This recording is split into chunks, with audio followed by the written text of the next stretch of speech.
पश्चिम बंगाल सरकार के मंत्री फिरहाद हकीम ने बड़ा बयान दिया है।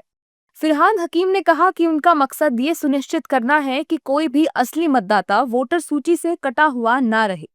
उन्होंने चेतावनी दी कि अगर बीजेपी और चुनाव आयोग मिलकर सीएए थोपने की कोशिश करते हैं या वोटर पहचान को लेकर दबाव बनाते हैं, तो वे सख्त रुख अपनाएंगे।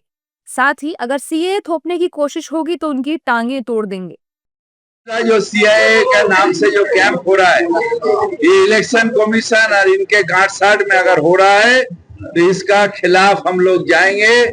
और सीआईए जो कर रहा है बीजेपी और आपका इलेक्शन कमीशन, इसका जो गठबंधन बन रहा है, इसका सीए, इसका खिलाफ हम लोग करेंगे। दरकार होने से उनका पांव तोड़ दिया जाए।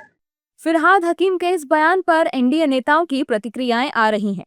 एनडीए नेताओं का कहना है कि जनता ने पश्चिम बंगाल में टीएमसी की टांग तोड़ दी है, वो क्या किसी की टांग तोड़ेंगे।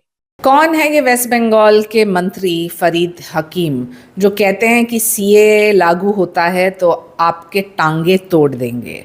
शायद उनको ये समझ में आए कि जनता ने जिस ढंग से उनको नकारा है और जिस ढंग से ममता बनर्जी को नकार रही है, उससे एक चीज़ स्पष्ट है, सीएए हो, एनआरसी हो या एसआईआर, आप फॉल्स नैरेटिव स्प्रेड करते रहिए, हम हमारा काम करते रहेंगे। और रही बात टांगे तोड़ने की, तो जनता ने तो आपको एक मुंह तोड़ जवाब दिया है, तो आपका जो मनोबल है वो तो टूटा ही है। शायद इसलिए आप इस स्तर पे उतरे हैं।